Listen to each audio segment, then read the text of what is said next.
So the disempowering stories that we tell ourselves are usually tied to one core wound. And for me, it was not good enough.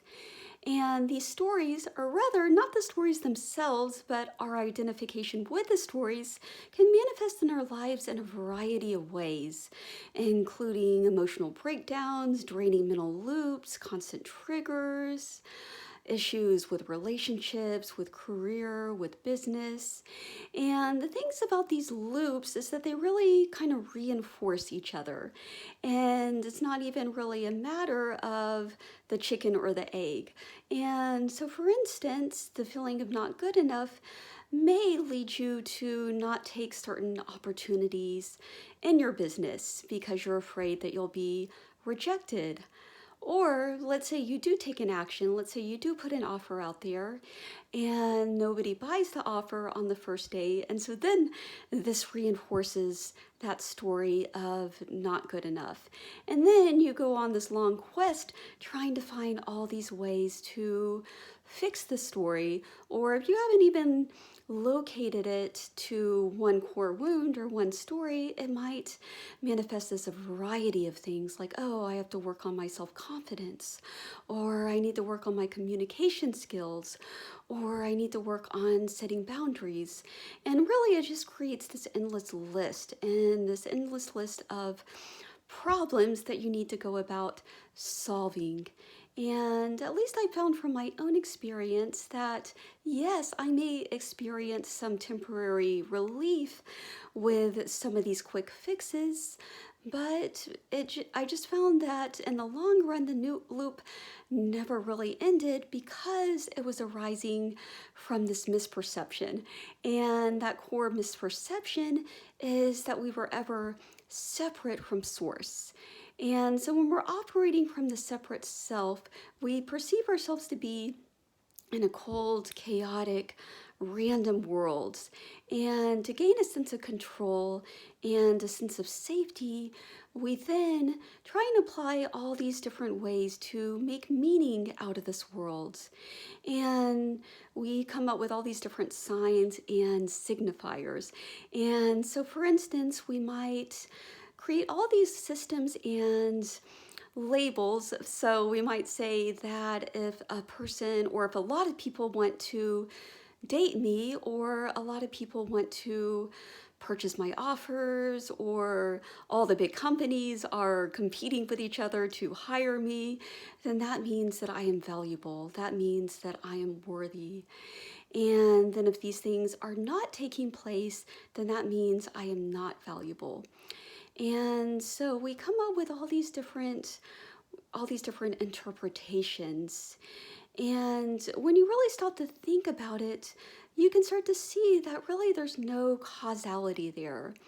And so let's say that you send a text to somebody and then that person doesn't respond in a couple of days. And so this might once again start to fuel that loop in your head of, see, nobody likes you, you're not good enough. And this is more proof that nobody likes you, that nobody wants to talk to you. But in reality, there could be infinite reasons why they didn't reply to you. Maybe they changed their number, maybe they lost their phone, maybe they just happen to be very busy. And it really just goes on and on and on. And same thing with if you send out an offer or you apply for a job, there could be a million reasons why that person didn't immediately buy that offer or accept you for the job. But often if our identification with the story is really strong, we immediately just leap to that conclusion. And for so many years, I allowed the amount of money in my bank account to dictate my mood, my emotions, and my sense of self-worth. And which is really, when I realize it now, it's really absurd when I think about it because it's just a number. And really, there's no, again, just looking at this from a purely logical level, there's absolutely no correlation between a number and your sense of worth, your sense of value. And there's a really good mantra in A Course in Miracles I believe it is, I am not upset for the reason I think.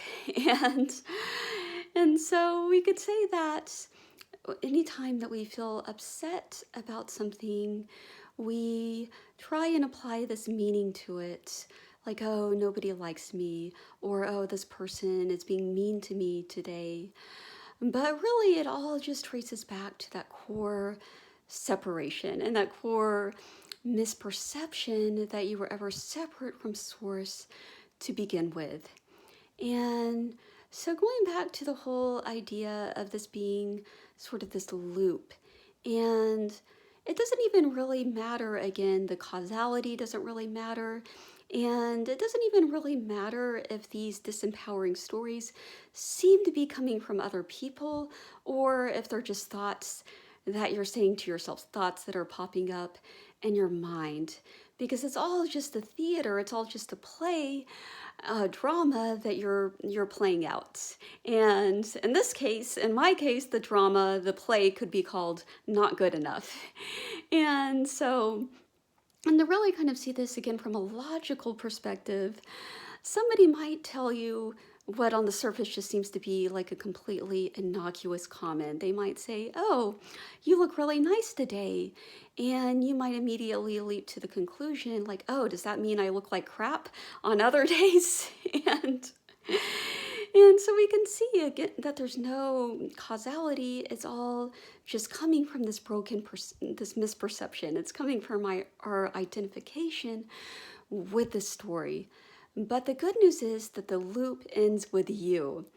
And so at a certain point, even when I started to recognize that it all comes from me, that it wasn't coming from anything out there, that it was all arising from this perception I had that I was not good enough, and then people were just reflecting it back to me, even that was not good enough for me, no pun intended, or that did not, at least I had kind of gotten to the point where I no longer just felt like a victim, but now it was almost kind of like it became inverted. So rather than feeling like a victim of others or circumstances or the world, I felt like I was a victim of my own mind and my own thoughts. And the best way I could describe it was I felt like there was this monster inside of me that was somehow trying to sabotage me and somehow trying to hold me back from achieving the things that I wanted to. But I realized that I don't even have to listen to these stories. And it's not even a matter of changing the story. Yes, certainly you can change the story and tell a story that feels more empowering to you, that feels better to you. But you can really make this quite simple. And you can realize I don't even have to listen to the story anymore. And if you just take a moment to pause, to do as they say, like be still and know that I am God, but you don't even have to say that second part. You can just be still. You can just take a pause. And just anything that you can do to stop the momentum, to stop the loop, and to temporarily step out of the theater that is playing out in your mind and the feeling that you're a character that is just trapped in this narrative that you don't want to be in. And as they say in reality transurfing, I see myself, I see my reality. And so you can take the role of the observer, or as they call it in reality transurfing, the center screen. And I like to call it the divine center. It's like I'm going back to the divine center. And in this place of stillness and calmness, I can see it for what it really is. It's just a story. It's just words that are coming out of my mouth. And so this is a technique that I learned from Ronaldo. Shout out to Ronaldo. And I believe it's an NLP technique but it doesn't really matter. What matters is what it does. And so if you're saying something like, oh, I'm a failure, I'm a loser, whatever, something that feels like very heavy and dense, and it feels like there's a lot of weight to those words, you can simply swap it out for something that's completely nonsensical. Like you can say, I'm a water bottle, or I'm a duck, or I'm a rainbow. And immediately you start to see that it's all just words. And I think that is the first step, and just feeling this sense of lightness and this sense of relief. And it's like all that heaviness and that weight and that seriousness. Oh my God, I took myself so seriously for so long. And it's just, I don't know, I just find it hilarious now that I think about it. It's like I was playing out the role of the angsty adolescent teenager for so long, the emo kid, and like, oh, this world and these thoughts and these dark thoughts and these stories, and oh no, now I have to go and find all my limiting beliefs and do all these meditations and affirmations and try to stamp them all out. And no, you don't have to do any of that. You can if you want to. I'm not dismissing any of these. They're all powerful techniques. But this is something that's very easy for you to do right in the moment. You feel any story, any thought, any emotion taking hold of you, you could say these are just words. And if you want, like I said, you could just kind of swap it out for something else. Like I am a water bottle, something just completely silly and completely nonsensical. And you can start to see that there's no inherent meaning in these words. It's just the power that you've been giving it. And learning about semiotics has really been eye-opening for me. And specifically this one painting, it's a French painting, and I'm not sure how to say the name in French, but it's a painting of a pipe. And it says, "This is not a pipe," and meaning that we use these words and we use these labels to signify different things. So we refer to it as a pipe so that other people will know what we're talking about. And that's a good thing. It helps us to navigate this world more clearly. But the actual thing itself that you would pick up in smoke is not inherently a pipe. And we know that also because in French it's called something else. So just the fact that there are other languages shows us that there's really no inherent meaning in words, again, other than the meaning and power that we give to these words. And so sitting in the space of awareness, and that's what I think of as the divine. You can call it a lot of things. You can call it the divine mind, you can call it awareness, you can call it God, but I think of it as the space of unconditional love. And love is not, I feel like this is a word that's, you might think of it as like the type of love that you see in Hollywood movies, but this is a different type of love. This is a truly unconditional love, meaning there's no judgment behind it. And it's truly like a blank slate. And so in the space of awareness, you can see that this space of awareness, it doesn't judge you. It doesn't care about all these perceived negative thoughts that you've been having, all the times you've spiraled, all the perceived mistakes that you made, the amount of money in your bank account. Like, it doesn't care about any of that. It's just completely non-judgmental. It's just completely unconditional. And in that space, you can really start to feel a lot of that heaviness just start to lift. And so, yeah, just recognizing, it's just words. Emotions, you could just think of it as it's just a feeling. As a very cool lady, Brandy Gilmore, likes to say, it's just a freaking feeling. it's just, emotions literally are just energy and motion. And so I try not to even label my emotions anymore as, oh, this is a negative emotion, or this is a good emotion, or this is a bad emotion. It's just energy and emotion, and just allow it to pass. And the thing about truth I've discovered is that truth never changes. And so all these other things, these things of the world, they're fleeting, they're subjective, they're open to interpretation. And so there's no reason to really hang on to any of it. Again, another quote from A Course in Miracles that I love is, "Hold on to nothing."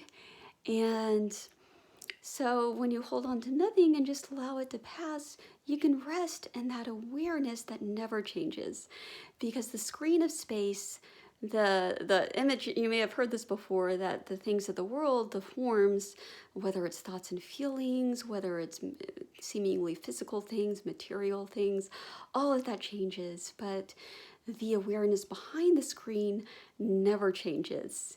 And there's something that I find very comforting about that. Comforting that we can have it both, right? That there's no reason to let the things of the world hold us down or hold us back from really achieving what we want, because it's always changing anyway. But at the same time, to know that there's this presence that's always there for us, that's completely unconditional and that never changes. That's like an anchor. And because the thing is, when we put our self-worth or our ability to feel good on anything of the world, whether it's a relationship, the amount of friends that we have, our careers, the amount of money that we have, we're building on a shaky foundation, because those things are always changing. And even if we try and just feel, happy all the time, I mean, definitely I feel like that's kind of a step up, because that's at least, unlike these other things, that's at least something that we have some control over. Even that, emotions, trying to hang on to these emotions and then kind of feeling down or judging yourself if you fall out of that emotional state. Emotions too, they're always changing. But awareness, that's the one thing in this world that you can always count on. That's the one thing that's always there for you. And that, to me, is really the true definition of love. And so, yes, to see, and I realize, and it's very, again, it's hard to express just how liberating it is, how much I was really allowing my identification with these stories to really hold me back in life, to hold me back from expressing what I truly wanted, from putting my work out into the world, because I was so afraid of rejection, of judgment, of criticism. And when really all of it was just a theater that was taking place in my mind. None of it is real. Like even that word rejection, again, it's just like a word. Like it can feel so heavy and it can feel so dense, but it's just a word when it really comes down to it. And you don't have to allow it to hold you back any longer. And another thing that I learned from Ronaldo is, so this is an alchemical process, and so literally imagining that you're a flame anytime you encounter what we might call discord, those disempowering stories, anything, just anything we would perceive as discord, anything that is unwanted in our reality.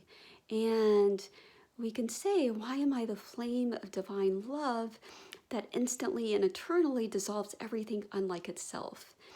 And, or, use words that resonate with you and actually imagine yourself as that flame. And I feel like this makes it even more, this like supercharges it. Yeah, imagine yourself as that flame, really just dissolving everything. And to me, I don't think of flames as being like destruction. I think of flames as being, as this flame, the divine flame, as being like the ultimate love and the ultimate rebirth. And another one I like to use is I am the resurrection and the life. And because this also implies that every moment is a clean slate.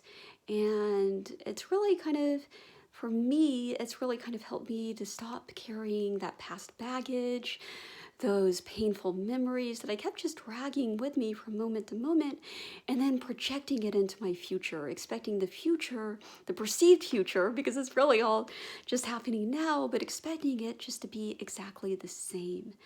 And so I am the resurrection and the life. And you could either just say that, or you can apply it to different scenarios. Like you can say, I am the resurrection and the life of the God in me. Or I am the resurrection and the life of my business success, or of my relationships, or the love within me, whatever it is that you're wanting to call into your experience. And really just kind of watch your world change around you. It's really just a powerful process. So again, I really want to encourage you and just to believe that, again, to stand in this power that the loop ends for you and that you are the resurrection and the life. So with that, thank you so much for watching and have a wonderful day.